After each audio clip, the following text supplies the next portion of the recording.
Welcome back, boys. This is the Lonely Road. We're Hello, here to ladies join and you on your gentlemen. we're here to join you on your journey to become a better human and start doing things better, maybe even see the bigger picture of what life actually is, even though none of us thoroughly know exactly what that means. Nope, none of us do. And it helps us every week to be on here because we realize things that we could do differently and better ourselves. So thank you for joining us on the Lonely Road. Please take a second to become part of our community on YouTube. We do want to build that. Leave a comment of something that you're going through, maybe that you would like help getting through instead of being stuck in. We'll Yep. be happy to take any suggestions that you have. Thanks for being here. Yeah, I'm excited to see how this episode goes. This was Yeah. like the first kind of requested one. We were talking about it on the most recent episode that went up last Yep. week. It is. Zach's mom requested one. Like empty space. It's about an empty space that nobody really talks about. You know, Yeah.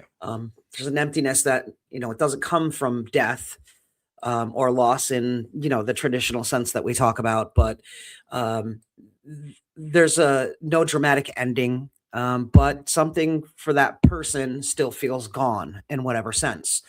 And it's mourning a life that you thought you'd have, in a way, a version of your future that you thought felt certain. Being around your family, grandchildren, laughter filling your home, then somehow it takes a different turn. Divorce in your family happens, relationship shifts, um, distance grows between children, you and your children, and grandchildren. And then suddenly the role that you thought you'd stepped into isn't there anymore. And you don't know what to do when the life that you kind of built your identity around changes. Yeah. Um, and so today, I think we're going to take some time and talk about that quiet, confusing space, and how you begin to figure out who you are outside of the roles that you put yourself in. And I think the biggest part to kind of like start this off is the role mom or dad does become all encompassing. It becomes what you are, what Mm, most people in your little group or whatever see you as. mhm. The thing is you're still like I'm still Zach, regardless of how many people call me dad. My personality and everything cannot change due to me just being dad. Yeah. And a lot of moms, not trying to speak for all of them, but like a lot of moms No, but a lot of them do. will allow themselves just to become mom. That's They'll their give up whole their identity that they friends. build everything around. Right. Yeah, they'll give up their friends. They'll give up this experience, that experience. Oh, because I'm mom.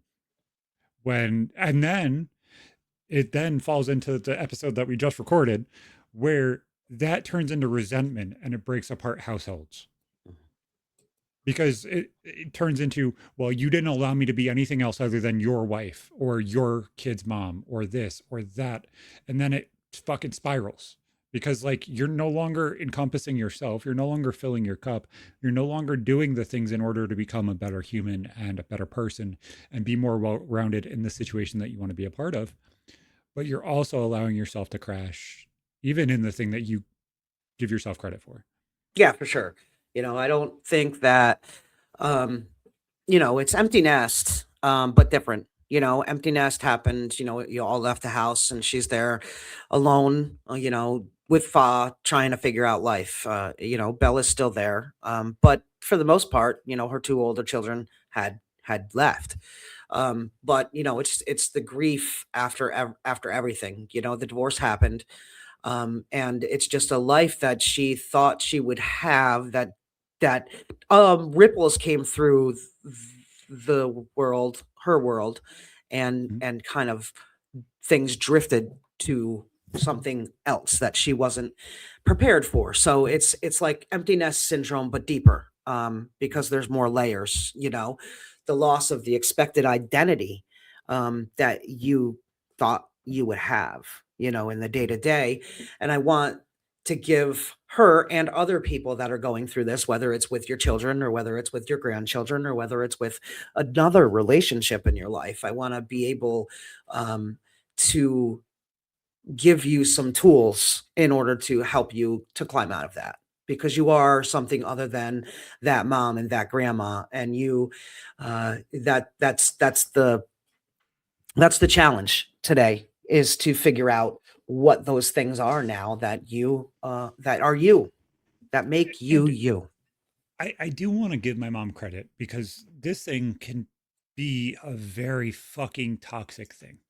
Mhm. And I've seen the very, very bad parts of it. There are times where she fell into like the bad parts of like, no, my kid's gonna stay home and stay in the house and everything else. And like you kind of, I think a lot of parents will like insulate what the fuck they're used to. So they're Mhm. like, oh, I don't want my kid to go to college. I don't want my kid to do this or that. And like kind of like insulates their kid a little bit. Yeah, tell But me about that kind of experience. the, the worst one that I've seen, and it's not even my mom, which is fantastic. Super proud of her for not being the worst one in this situation, was actually my ex's mom. There's a lot of people that are hell well worse than your mom. Oh, Go on. absolutely, Yes. absolutely. But like, you know, I think in a lot of times, a lot of people will assume my mom is one of the worst people in the fucking world, and she's not. Like, No. genuinely, she's not. I just had You some bad experiences and they fucking snowballed extremely badly. And it was hell to kind of like rebuild from there. And there's millions of stories with having an eidetic positive memory experiences. that like Yes. showcase in a very, very different light than I think a lot of people would expect me to show. Mm. But my ex's mom handled this situation in a very, very, very bad light. Okay. So her oldest son, Chris, uh, was like in and out of the house at this point. Like he had I think a wife at this time, because I think they got married before I even was like in the circle. Okay. But they finally got their first apartment, and it was after Madison was born and stuff like that. And How I much older is watched her. Chris? He's like 4 or 5 years older than me, maybe Okay. 6, somewhere in there. He's around the same age as Kayla, Okay. which means nothing for the fans, but like it gives KJ kind of like a time range of like this is when. Um, so he was married and like trying to start his life and stuff like that. And I helped him get the U-Haul loaded and everything else. And we come back inside and we just see my dead mother-in-law bawling her fucking eyes out and like turning the eyes to her specifically. And at first I was like, that's so sad. And then I was like, that's horrible. And it's like, yeah, yeah, you live with this person for their entire life. Completely understand you're going to be sad. But when you're a parent, it's not about like what makes you comfortable, as I ended the last episode with. It's what makes the kid that you have sitting in front of you the best version of them they possibly can be. It's not about your feelings, bro. And for you to make a big day like that, whether it's their marriage and like you're that dad who Mm. like demands that everything go exactly the way his princess wants, or you're the mom that's sitting there in the front row bawling her eyes out and trying to be the center of attention when it's not your day, or like the day that you're moving out or going to college. And I think of the like stereotypical Transformers. Like, I don't know how many people have seen Transformers, but you have the mom high as a kite bawling her eyes out because her little baby is going to college. And it's just like, that is the most toxic thing you can do at that stage as a parent because it's going to push them away. Or you're going to isolate your kid completely because then they're going to feel bad for leaving or bad for doing this or bad for like trying to live. Mhm. And that scared the living shit out of me because it's like, well, I don't want to ever hurt anybody's feelings. Well, how the fuck do I handle this appropriately? And then you just go down this fucking spider web and spiral of like how the fuck you actually are supposed to handle these things. Right. Right. That's, it's crazy because some people do have the kind of personality where, I mean, they can't, well, whether they can or can't is relative, but they don't control their emotions, and do make things that should be about their children about them because of the emotional distance I think that they are are experiencing or feeling, and they don't really know how to handle that. The family structure's changing, missed expectations or whatever, or simply being a boy mom, and not, knowing emotionally how to handle yourself. And in that situation, that person just doesn't know how to emotionally handle herself and never has. And she Yeah. created, that in her children, as well, in one way or another. And because it goes from generation to generation until you decide that you're going to stop that cycle of whatever behavior that is. So I mean, it's it's a grief that honestly gets dismissed or minimized a lot. And so I think in the ex-mother-in-law's case, I think she needed to show that, because she needed other people to understand the pain that she was in, whether it be in the sense of, in a innocent sense or a narcissistic sense, depending on your view of that person. Um, you know, they're they're grieving in a way, and The that's how house they changing. deal. Right. Yeah. They're dealing with their own grief. And so I think that that's that's rough, because when you do that, then it's kind of taking, and putting a sense of, guilt Yeah. onto, in that situation, Chris, that he shouldn't have to deal with at that point in time, because he is, uh Starting a life exactly. and that's where I was saying is like there's a level to this where it no longer becomes acceptable and it blends into toxic. Yeah, And it's not absolutely. just like a straight up line. It is totally dependent on you, your kids' relationship, and everything else. So like it can't even be like a hard stance line. It's just fucking shades of gray. And at some point you do become toxic. And it's Mhm. like there's no direct way to kind of give guidance on where to see where that starts and ends because there isn't one. Yeah. Yeah. I mean, when you are in that kind of identity, let's take it away from the total negative experience at this point, or toxic experience Yeah. rather. But, when you're in an identity built around that, caretaking and the being Mhm. needed and being, centralized in the family, um, it's, it's hard, when that suddenly shifts to stillness and quiet, and Yep. gives the putting myself kind of in the shoes of your mom POV. It's like a lack of direction. She's stuck, she's feeling, um you know less so now, because let me just say this before I say, you know she was feeling, and I'm gonna say was, and it's getting much, much better. She was feeling unnecessary or forgotten, like she Yeah. didn't matter. And her life therefore didn't matter, because her life was her children, and therefore her wanted them to be her grandchildren. So that shift and that sudden quiet made her feel unworthy. But lately, in the last month, I'd say, 3 weeks, month, it's just kind of been different. Things are different now. She's going over to your sister's more and hanging out with the baby, and she's, dinners just like last night when we got together. It was just, or last night, the night before last, rather, when we got together, it was like she's feeling more included and more able to, have conversations with Maddie or Nick when, she's around, and you're, giving that space, for her Mhm. to, be Nana again. And I think that that is absolutely helping the situation. But she, the it absolutely creates an effect, in the nervous system with somebody. And when Yeah. they're already prone to, um, jumping from their feelings, it, can lead to, the restlessness, and the low energy that we see, the emotional swings, and she already has issues. Why, just finding a hobby isn't the answer here Well, necessarily. it is and it isn't.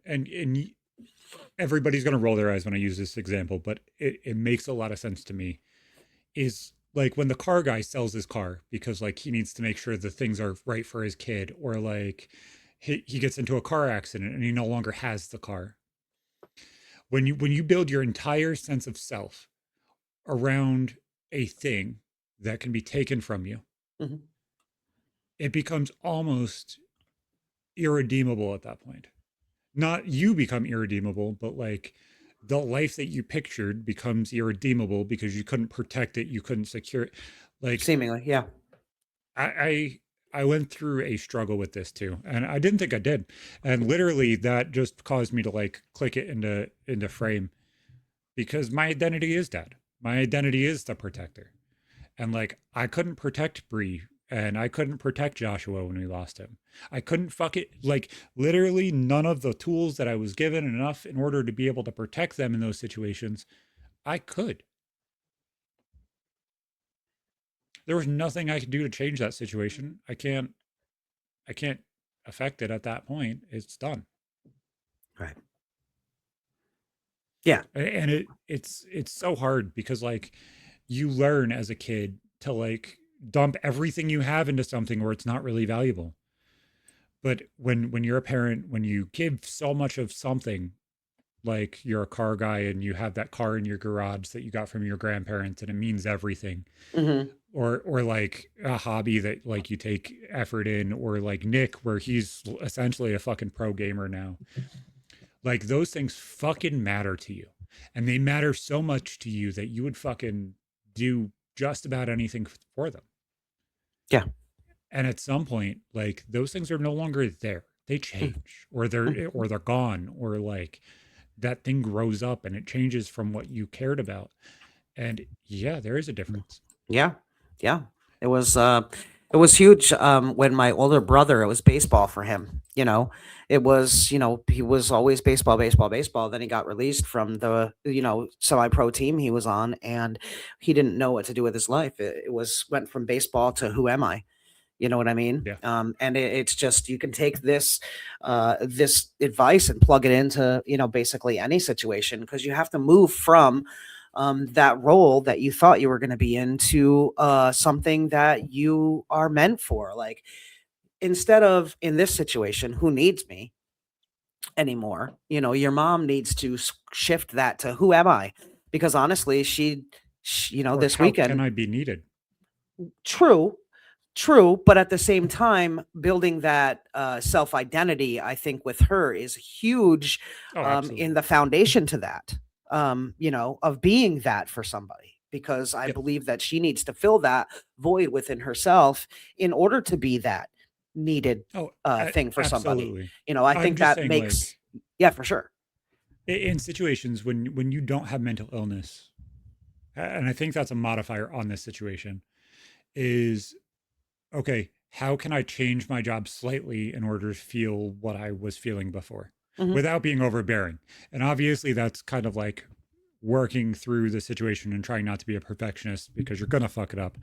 But like, those are the steps forward, I think, in a lot of situations. Hmm. And then when you add mental illness, the first step is always to rebuild yourself.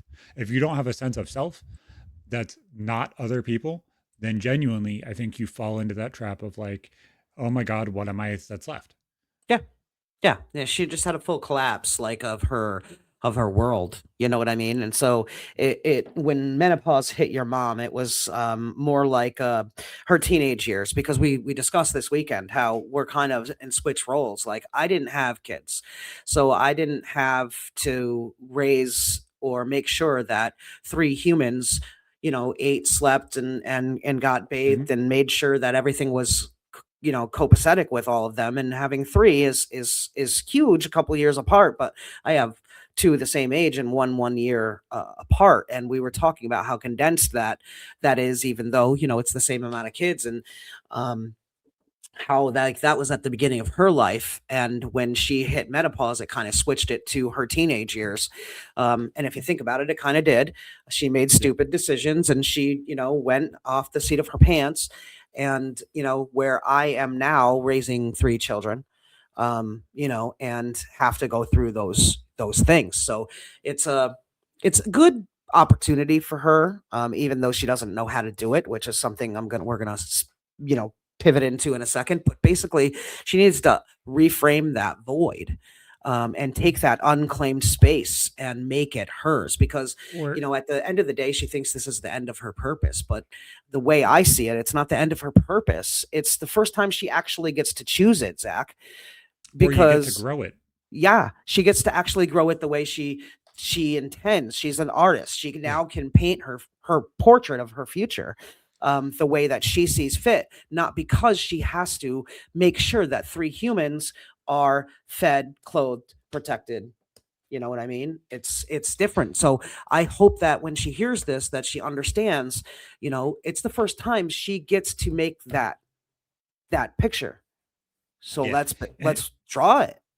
it was weird. Like I remember the first day that I didn't have my kids at home. And that was like the actual first day where it was just like because they didn't go to friends' houses. They didn't go to aunts or uncles. Like They went to it your was exes. very rare Yeah. for it for them not to be here or not to be in contact or whatever. Like they were with me. Where I knew Mhm. and I put them there. Yeah. What I did is I just dove into my friend group. Like it was okay, now I'm going to try and do everything I can not only to bring myself up, but with my free time I'm going to try and bring everybody else up around me. I'm going to try and like help these people and be the better version of themselves because that is my personality. I Mhm. think everybody fucking understands this by now that I can't change that. I can't. Yeah. Like even when I was working at the grocery store before I hurt my neck, everybody walked up to me and called me dad because like that's just who I was. I was the dad of the friend group, not only because I had kids, but like I am, as some people say, an old soul who will actually like show you how the fuck to do something Yeah. and like put in the thought and effort to like care about what the fuck you're saying and doing. Regardless of if I've known you for 5 minutes or fucking 50 years, I put in the same level of fucking effort. Right. So like I just whether it was the group chat and waking up and saying I'm not dead, I'm not in handcuffs, I'm alive and I've eaten, or it was jumping into my friend's Discord video call and we all just sat on Discord and kind of just worked through the day together.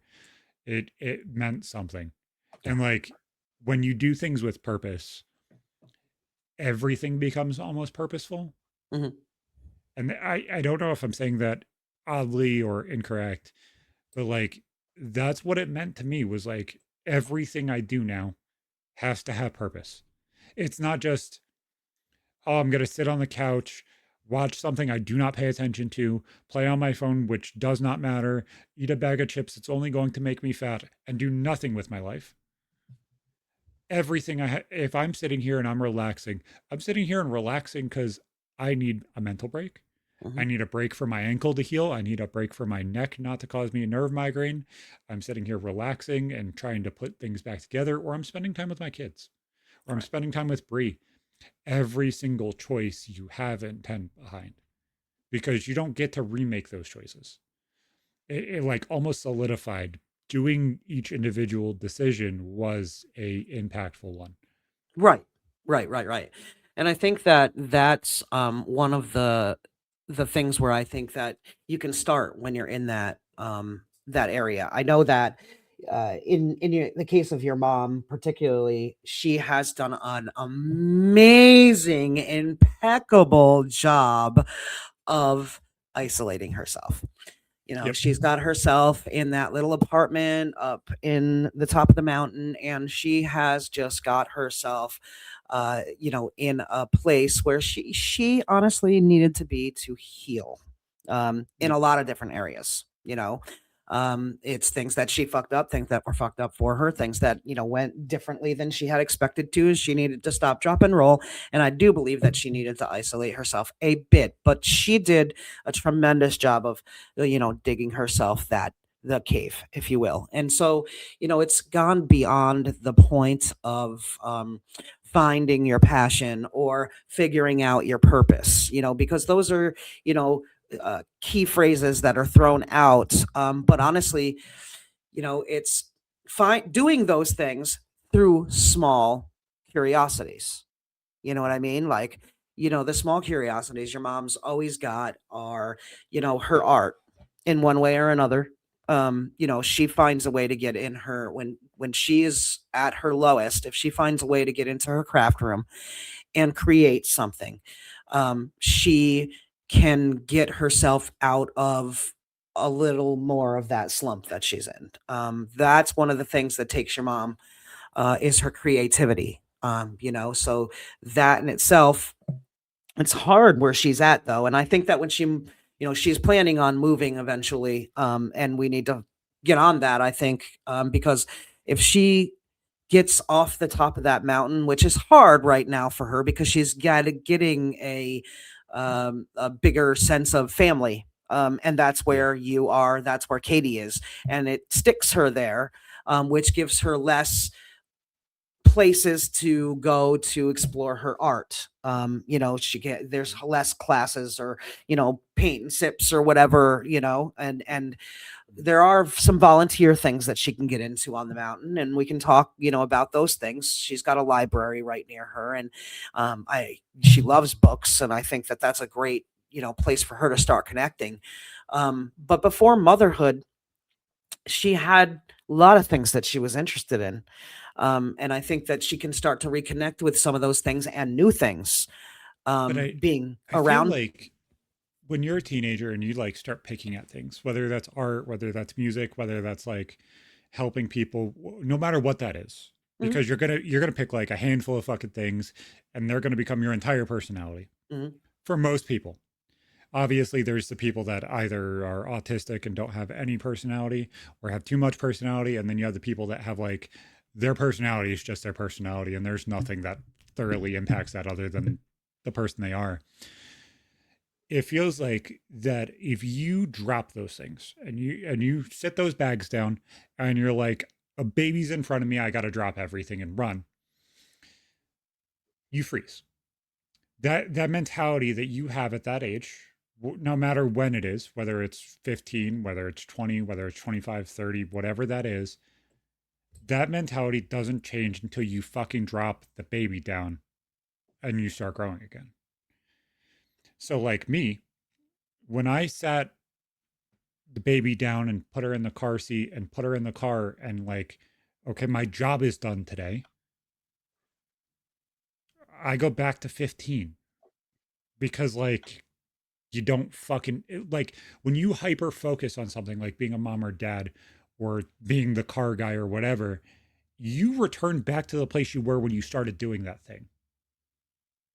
Which is why I think when you look at menopause for my mom or in other women's cases and stuff like that, and they throw everything away because it's the easiest thing for them because that accountability isn't there. It's because they're still the same fucking person they were at 15. They stopped growing. yeah, They stopped like having impact in the world. They stopped having impact in their life. Now that thing that they thought they were growing and cultivating, they didn't allow what they were growing and cultivating to impact their life. It was just their life. So now they didn't grow up the rest of like they grew the fucking corn that's in their field, but their sunflowers that are right next to it are fucking withered. And they didn't fucking fertilize their ground. Or, their friend came and fertilized their ground on Farmville and they fucking made my nachos rot 4 hours ago and I was supposed to harvest them when I got home from school. But guess what? Those sunflowers that take 8 fucking hours were perfectly fine. Why? Because I made sure they were okay. You know what I'm saying? Like, if you don't raise everything up at the same time equally, you fall. exactly. And that's where a lot of us tend to, like, we get so hyper focused on something, whether it's parenthood or whether it's, school or business or, whatever it is that is your jam when you're that age, or, and in your mom's case, it was parenthood. You get hyper focused on it, and it's hard, with three little ones to focus on that in your 20s when you're still trying to figure out who the fuck you are to begin with. So, I mean, you can try different things, but it's going to take courage. Yep. You need to find the courage to commit to doing something and give yourself a time limit. you know like, Mhm. if you want to get around other people, go to that library across the street from your house and commit to, going over there and seeing if there's some voluntary or a volunteer thing that you can do, so that you can get out of the house, even at low key environment, and be able to do that. And I think that's an awesome thing for your mom. I can talk to her about it, and she'll hear this and maybe talk to me about it, or maybe Yep. do it and not, feel the pressure, which is the big thing with your mom. It's no pressure to continue, doing that, but it's something to help get her out and help get her toes in the Well, water. growth is always pressure. So I can't even say that it's no pressure because like the pressure that you put on yourself is always going to be there regardless. No, it's the You, pressure to do it. I'm saying there's no I pressure know. to keep staying at the library. Yeah, Just exactly. do a volunteer thing and I'm just helps saying her get her like feet wet. Yeah. you feel pressure not getting out of bed because you're like, you lazy son of a bitch, I should be up doing something. You get up doing something and then you feel the pressure of like, why the fuck am I doing this? I don't want to do this. Motherfucker, that pressure to succeed, that pressure to be there, that pressure to do something, the pressure to do something that you don't want to do or put yourself in an uncomfortable situation is the thing that fucking makes you diamond. Yeah. Yeah, absolutely. You have to be uncomfortable in order to grow. If it's not uncomfortable, it is not growth. And that's just the bottom line of it all. It's going to be But uncomfortable for a minute. And the more you do it, the less uncomfortable it's going to be. I do want to say this, and it's much more before the step that my mom's at, much more before the step that my ex's mom was at, or even, I could be at in a few years. You have to find something for yourself to be doing, caring about that is different than just one singular thing. Life is juggling, Yeah. not just raising a fucking mountain. Yeah, And absolutely. if you don't have a significant other that allows you to fucking juggle everything and tells you to shut the fuck up, you're not giving me enough attention, you're not in the right fucking place. You Yeah. should be allowed to put the fucking plate down and say, hey, I want to go play a video game. I want to go read. I want to go take a bath and shit for like 2 hours. And I don't want to fucking hear complaints about it. Yeah. And the answer should always be yes. You don't have Because to hyper focus. you should also give them the same grace, care, and effort. If you say, I'm going to go play video games, or you go and play video games and they fucking sigh at you and there's nothing to fucking be done, they're just as bad. Yeah. Yeah. Yeah, it's expose yourself. Don't hyper focus, but exposing yourself to doing something different than what you have been doing, is the is the goal.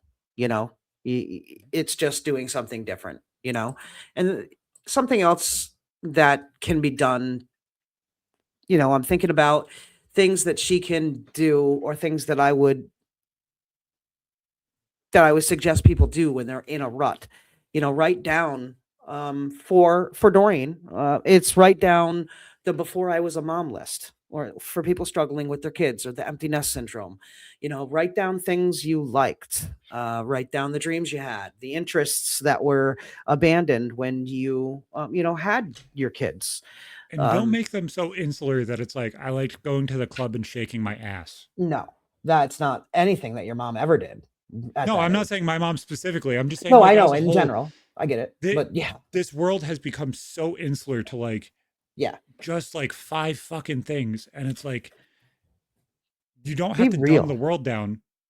Be honest. Be real and honest. It's raw. Life is raw. This road is raw. And if you're not being raw and growing on this road, then this road isn't for you. You know, And, absolutely. Be real with and yourself. be honest while you fucking did something. You didn't go to the Hmm. club and shake your ass because you liked shaking your ass. You liked the attention you got for shaking your ass.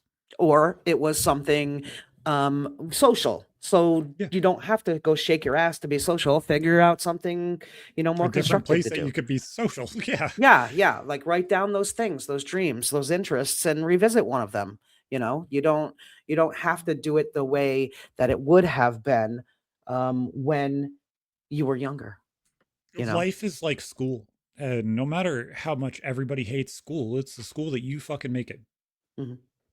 Like I remember when I would come home from school and Maddie would take a nap or something like that. Me and mom would fucking go on a deep dive and learn about Chernobyl or learn about this or learn about that, and fucking sit there at the computer for like 3 or 4 fucking hours, dude. Sometimes it felt fucking useless, but goddamn, like there are so many things I know so much more about now because I just went on a fucking deep dive, dude. Even if it's just fucking learning about the world around you, you can add Hmm. so much more to this world if you just want to not look through a filter at everything as like it's attacking you, it's making you sad, everything's out to get you.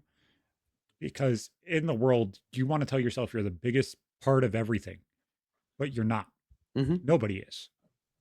Yeah. You have Yep. you have impact to the circle around you, and when you hurt that circle moves. Yep.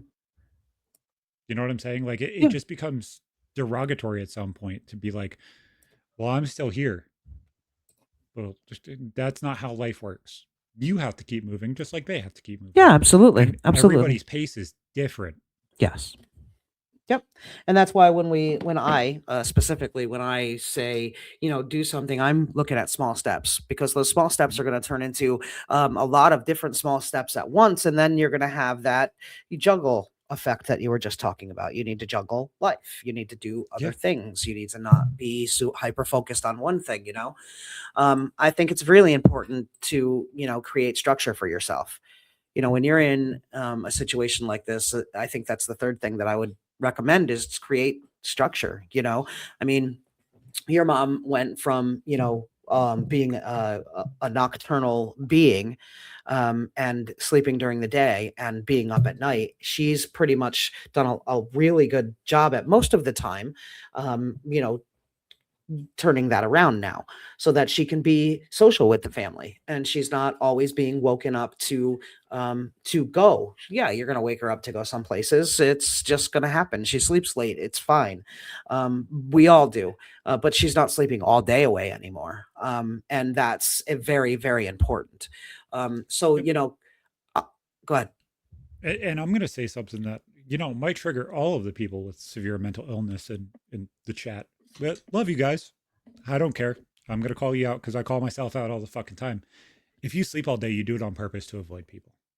That, It's that, absolutely that avoidance. Mhm. that's what it is. Yeah, And like, you're if you can't have the guts to say that's what it is, you're not being honest, not only with yourself, but everybody around you. yeah, you're You're avoiding avoiding your them on purpose. absolutely. And I think that your mom realizes that, that's what she was doing or is still doing at some level. And that, she needs to change something. Otherwise, she Oh, would not have absolutely. asked for this episode. We had a, conversation like that this weekend. She, it's something that, like to go back to the structure, I think she needs to create more structure in her life. And if she does that, she won't be sleeping until, noon even, That you know. was that was the first thing I did when I started therapy was like I set alarms Hmm. for every single fucking meal of the day. Like every single one is self-deprecating. Hey, retard, you need to eat breakfast. Hey, dipshit, did you finish your water jug yet? Like That works for you. Yeah. Yeah. Like absolutely. It's it things. it provides the structure. It provides the steps of like, no, no, you still have things to do. You're not done yet. Yeah.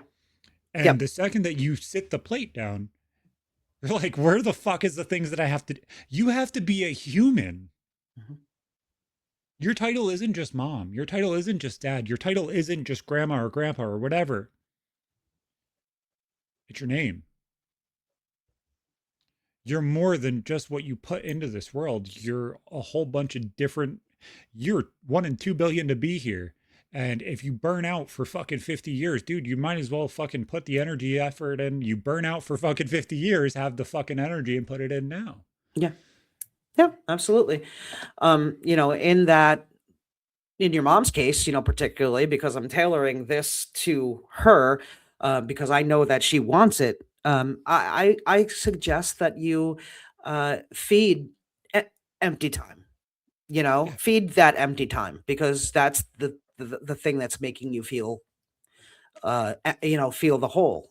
So build the gentle structure. Like, for instance, go over to the library, see if there's anything that you can volunteer to do on a monthly basis, even even a weekly basis. Give yourself something to look forward to every week. If you like it, keep doing it. If you don't like it, don't keep doing it. Again, some more gentle structure that she can do, because gentle is good with your mom. It's been working so far. She's progressed Yep. so much with being gentle with herself. And I think it's because she's been so hard on herself for so long. And I think she does need to be gentle on herself while she does, because it's helping her to make the changes better, in my Yeah. opinion. But And let me explain what you mean by gentle, because I think a lot of people now are tainted by the idea of gentle parenting. And like, I get so much shit for how I parent from so many parents from like the 90s and stuff. I don't gentle parent. I don't demand parent. I work through every single fucking situation with them in the trenches, because the only way you can fucking lead anybody out of this shit is holding the fucking rope with them. mhm, You don't sit on a chair on their shoulders and make them walk you out of the shit. You walk hand in hand with them, and no matter what shit they sling, you're slinging shit too, because that's how life works. It's not gentle. It's understanding what kindness is, and also understanding how to be demanding of yourself. mhm, If you're able to fucking stand on your toes and say, "Hey, I have to fucking do this. I don't want to. I don't care to. I don't want to do this in the slightest. I would rather be in bed." But you're able to force yourself, mhm. you have a hell of a lot more strength than 90% of the people in this world do. And you're dropping the ball on yourself if you're not able to achieve the things that you want to achieve, because you're already 90% the way there. Yep, yep.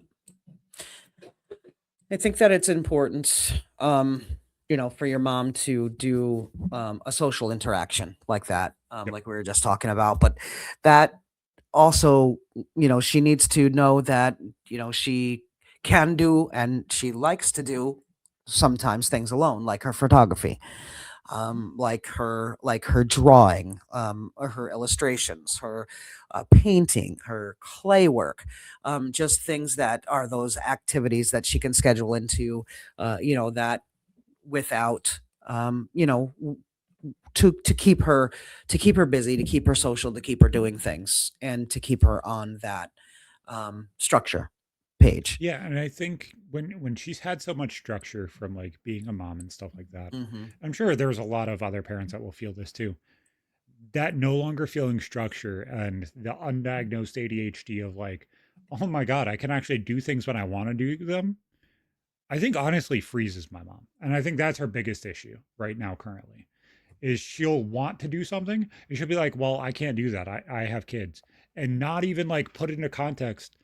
She hasn't had a kid to take care of in like a decade. You know what I'm saying? Like it actively changes the way that your mind breaks down that thought.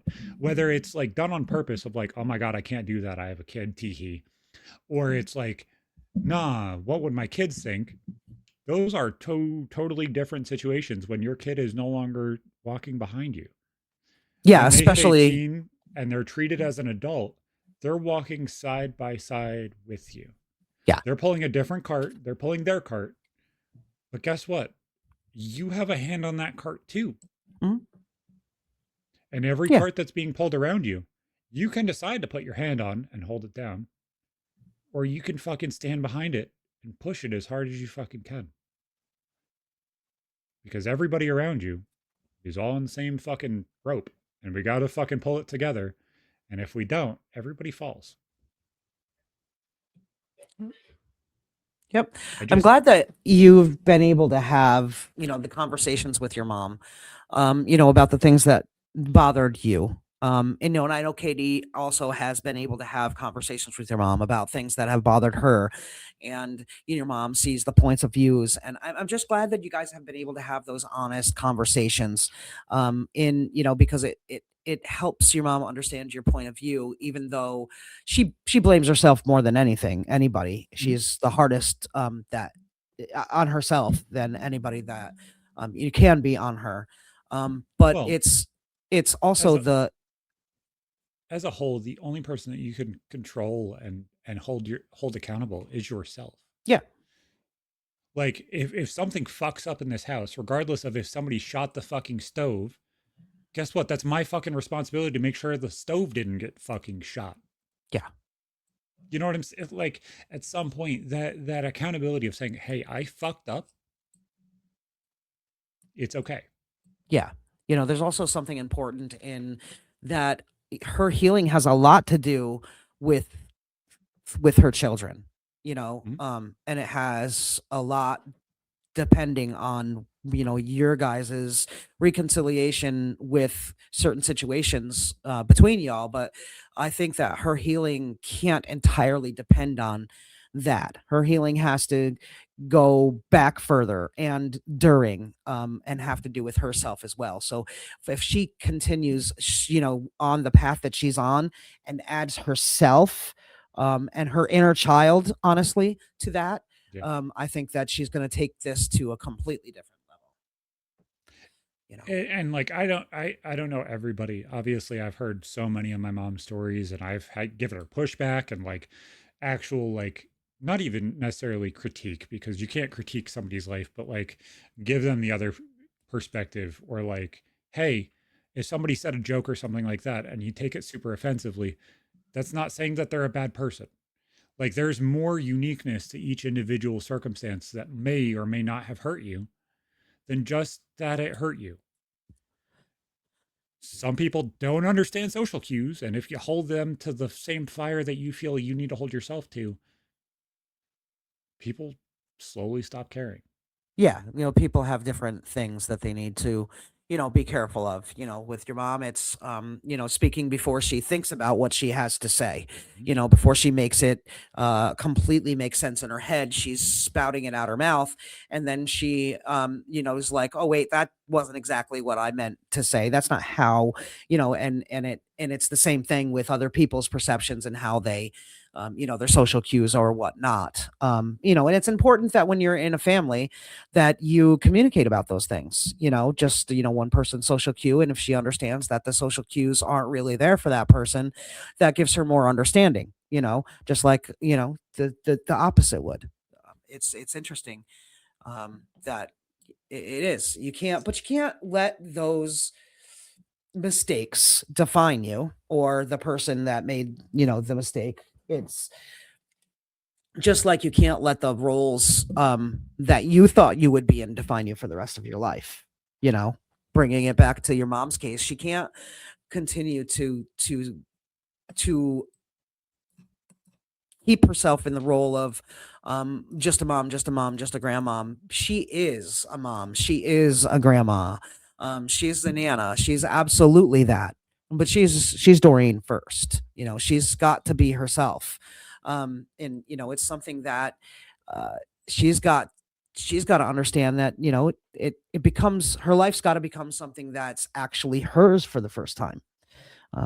She got out of her teenage years not, raising a child. So she was, how you were with your first child, deer in freaking headlights. So it's Yep. it's interesting. It's not built around anymore who she had to be. It's now built around uh who she can choose to become. Yeah. Understand your life is more of a galaxy than just a molecule. Mhm. It is more things put into one. It is your trauma. It is your experiences. It is your life. It is your life choices. It is everything that you've wanted to do and everything that you've done and the shit that you took this morning. It is everything rolled into one and it fucking spins and it spirals and sometimes it goes down the toilet because everything you've done is shit. Or everything you do turns to gold and it's fucking amazing. It's everything fucking put together. It's not just one part. You can't fucking sugarcoat it and you can't fucking shitcoat it. That's not how life works. You mean more than that. Mhm. Everybody does, regardless of even if you're a irredeemable piece of shit. You still have a best move on the fucking chessboard. You keep fucking playing until the fucking game is done. Yeah, absolutely. You don't Absolutely. just tip your king because you don't care anymore. It doesn't Mhm. work like that. Yeah. You know, I mean, if you're in a space right now, in a similar space right now with whatever kind of relationship it is, you know, you you have time to change whatever it is that needs to be changed. In this particular situation, my dearest friend, you are not behind, you are not forgotten, and you are not without purpose, my love. I You're on your timeline. promise you that you are at the very beginning of a chapter that no one, especially you, prepared you for. So, Dor, you're going to rock this. You're going to do this. And you're going to figure out the things that you are other than mom and Nana. You absolutely are those things. Your family loves you very much. And you're going to figure this out. We're all on And this do the lonely road, and we're there with you. and do the thing that we've said a couple times now. Nobody writes your obituary. It starts being written when you're a kid with brother and son or daughter and at some point sister and mom or whatever. Yeah. Do the things that you want to fucking brag about because that's what life is. It's being loud and bombastic and enjoyable and like touching all the fucking faces. Dude, think of just art and think of all the things you could touch and just that. And it's like, dude, even if you're a shit painter, dude, some shit painters sell for millions somehow. This is some of the things they call art these days is crazy. But your mom's Yeah. pretty damn good. Dude, somehow I get paid to talk on a fucking microphone. Still don't understand that. Like, there is so many things that you could do in this world that just are like, you're running up the score on yourself. Yeah. So fucking run up the score and fucking enjoy what life is. Make it say, damn, that bitch changed her entire fucking life. Look back at the things that you fucked up as a fucking joke, step forward and start fucking curing the fucking issues. Yeah. Because the negative things that you do in life are fucking cancer. You want to know Don't who they're fucking cancer to? It's you. cancer to you. Yeah. Then you just the well, I want her to break free from I am my mistakes mentality. I need her to break Ah, free from that and you need to forgive yourself and it's a parasite that fucking eats you alive. you need to Accept the move things that you've forward from done that. and Mhm. don't dig up the shit. Yep, learn from it, move on. My mother said this too shall pass. Pick yourself up, dust yourself off, and move forward. Move differently. And that's that, in my See opinion. the reason, see the meaning. Yeah. Because life, you can see it at some point. I don't know. I've been told that it's a beautiful thing. Sometimes people see it in the last 7 minutes, but guess what? You're writing that movie now. Yeah. Yeah. You decide if your movie is just your box or if it's everything that the world has to hold. Mhm. Write this chapter. What color is the ocean? What color is the sky? Are they different? What about when I hold this lantern up? We'll see you fucking next time. Cheers. Keep walking.